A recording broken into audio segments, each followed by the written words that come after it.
Alright, hello everybody, welcome to a new video. As you saw, we've got a dig going into the axial Capra.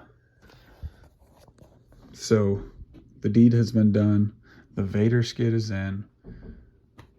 Let's walk you through it, show you what's going on. I guess a little background, I finally decided to buy the Vader skid because my PLA 3D printed skid plate kept breaking. Granted, I rolled this guy like down a cliff. Not as bad as the one in the 10.2 video, if you guys have seen that, but rolled it down and snapped where that link goes in. So that's 2 down, plus the stock one, so 3 down. Oh, just kidding. Just 2 down. Stock one didn't break. I just wanted a flat skid. So now we've got the Vader skid in there. Nice and sleek. I want to say these are, I think these are 3D printed too, but they've got the metal bits there and that's where they break. All right, it was kind of a pain in the butt. Let me show you how it went. All right, so this is the skid and all the pieces included. I picked this up from Hobby Lobby here in town. Unfortunately, SkyRC doesn't sell these yet. He's gonna try and start getting some stuff, but as of right now, I had to go down to Hobby Lobby and pick it up. It was like $50 or something like that. All right, so I'm shooting this video because I just bought the Vader skid plate for the axial Capra. These are the instructions it comes with. They freaking suck, okay? I don't know if I'm just an idiot or what, but this has been kind of a headache so far. I'm probably an hour and a half into this, and I'm having a lot of hiccups, and I'm not seeing a lot of resources online, like YouTube videos or anything about this. So I wanted to get one out there for anybody else who's about to embark on the Vader skid.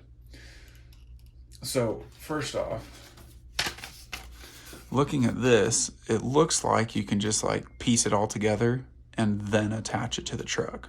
Well, that is not the case. So it comes in 3 parts. You've got the skid plate, and then you've got these metal pieces here that these guys here. All right, these metal pieces that attach to the skid plate. So, all right. So you actually have to attach the skid plate first using the 2 the lower links, and then you have to attach this plate on because this plate covers up the screws that go through for attaching those. So I had to take it apart to put that on. Luckily it is only the 1 screw, so it's not too hard to do that, but so that's pretty easy. The real difficulty comes in figuring out the servo for dig. So I'm using the stock servo. So you can see I've upgraded my front servo, and I was like, hey, you know what? Let's just take that one off, throw it on the dig. It's gonna be better than a micro, and I've already got it, so why not, right? So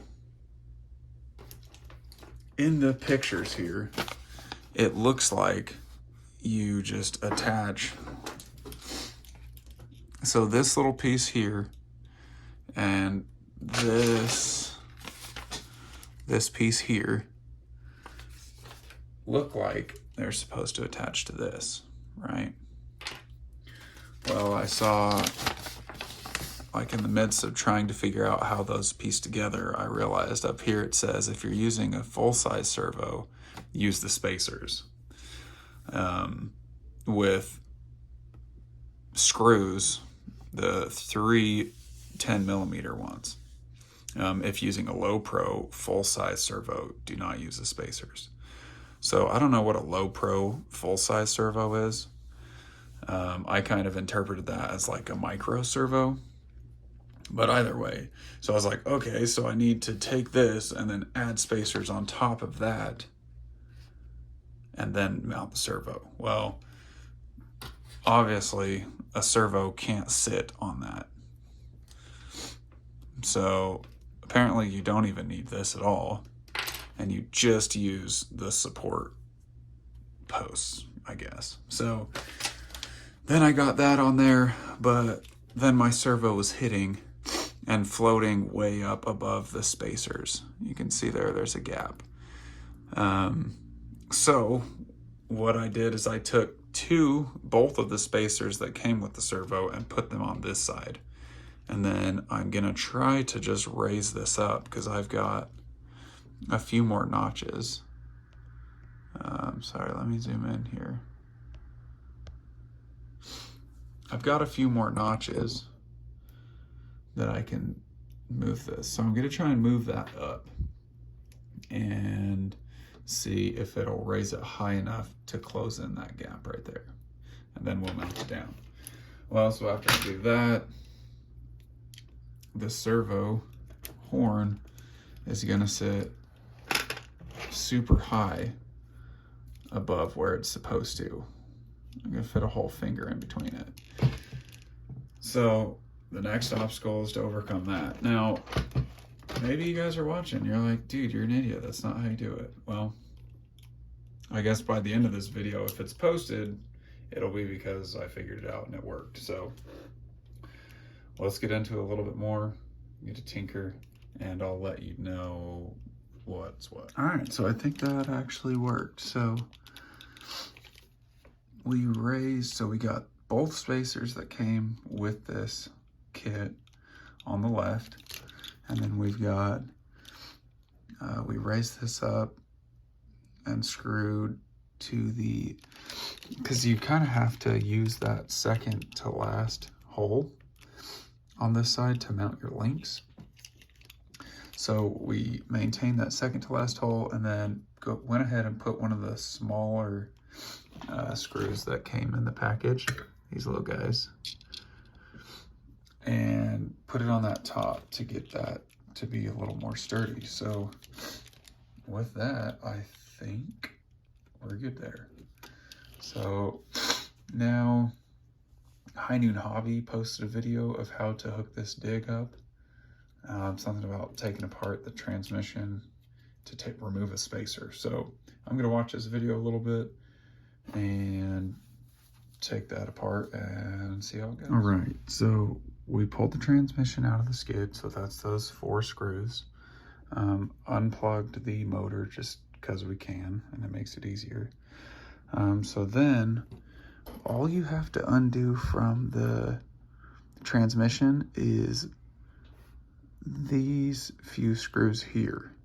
So you don't need to take off that one, and you don't need to disconnect that drive shaft. But so you can see we undid 1, 2, 3 screws. So 3 screws, and then you do have to take this guy off. So it was threaded onto there. You do have to pull that off. And then that allows all of this to come out. So all that slides out, and then there was a spacer, this guy, little plastic spacer, was right here. So I pulled that out. Now I'm gonna put everything back in and put it back together. All right, we got a freaking mess here. So I realized that I'm gonna need a new ESC and receiver in order to do 4-wheel steer and dig. So we went ahead, got the hobby wing thrown in here, and hooked up the FlySky GT5. I've got everything connected, so everything works. Front steering works, the dig servo works, and the rear steer works. So now I'm gonna see, oh, and I put the motor back on. So now we are going to fiddle with the dig. I'll be back. All right, so I think I got it. We got the switch on. We got steering, switch off, no steering.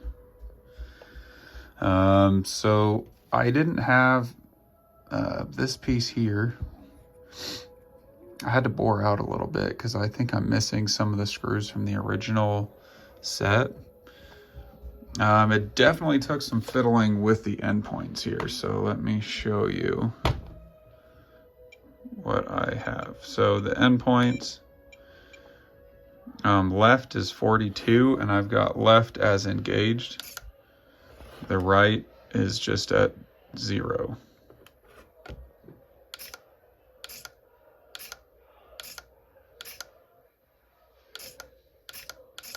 So we'll see. I mean, this is my first time ever setting it up, but we'll see how it does. I'm gonna get it all put back together, and hopefully it doesn't do something stupid. We've got it activated.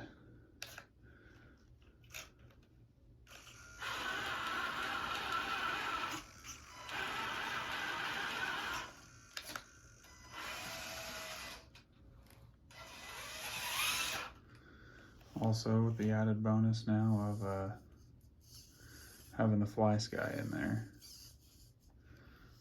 we're rocking and rolling.